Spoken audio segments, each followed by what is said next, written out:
It happened as I came out of the toilet. There was some water on the floor and I must have slipped on it. I don't really remember what happened. What I do remember is waking up in the hospital. I'd fractured my skull. I had to take 3 months off work, and I still get headaches. Slips are perhaps one of the most common types of near-miss incidents in our organisation. It's very likely that you will have seen someone lose their footing like this. And 9.5 times out of 10, these incidents end without injury.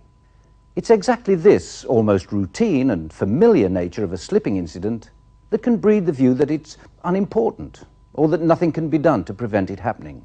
Clearly, this is not the case. These near misses are a clear warning sign of an accident waiting to happen. People may slip up hundreds, perhaps thousands of times before an accident actually occurs. And it only takes one person to say something to prevent this happening. So what often causes slips, and where do they occur? One cause is floor coverings that slide, perhaps mats or carpeting on smooth flooring that doesn't provide much friction. On other occasions, the flooring itself has become loose. However, of all the floor conditions that contribute to slipping, perhaps the most common are areas that do not have any apparent faults. It's those occasions where the friction is temporarily reduced to dangerously low levels. This can happen on smooth flooring that's normally okay, but may have become wet. For example, during routine cleaning, when you walk in from an outside area with wet feet, or if someone accidentally spills liquid on the floor.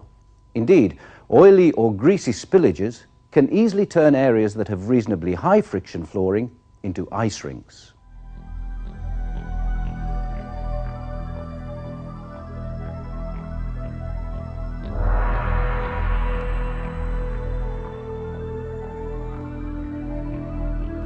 It sounds such a stupid thing, tripping over a cable on the floor and breaking your arm. But that's what happened. People have actually laughed when I've told them about it.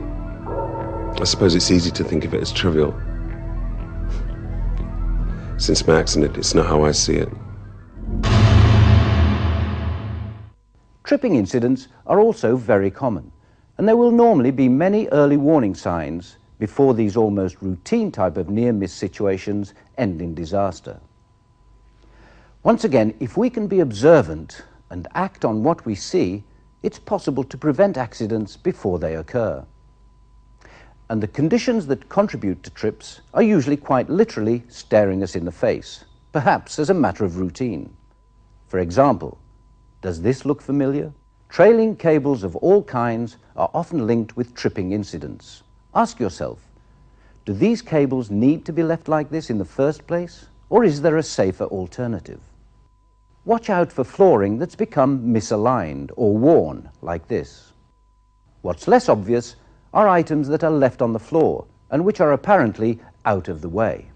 However, all too often they're not. Finally, remember that furniture or equipment with drawers and doors are prime tripping hazards if they are left open like this. It only takes a moment of carelessness for disaster to strike.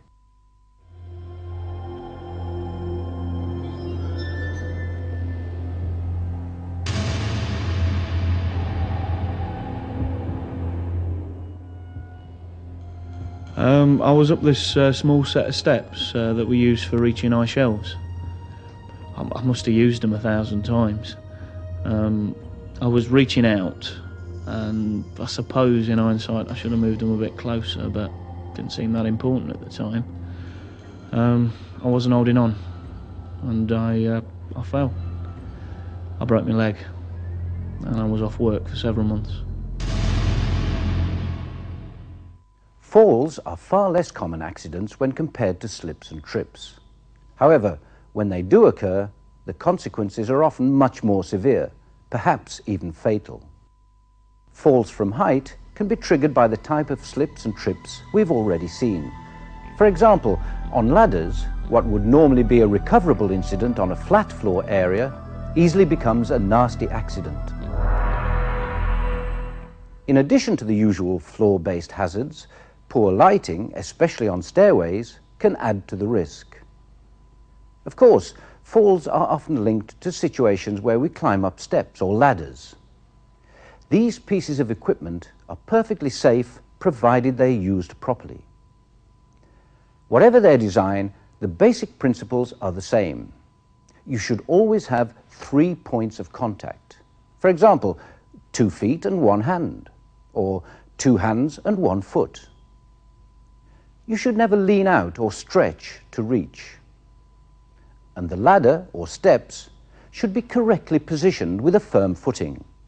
Remember also that when you are up some steps or other raised areas, then it's not just you who is potentially at risk. Items can fall and hit others, so always assess the risks. Please observe any warnings or areas that have been cordoned off due to overhead work.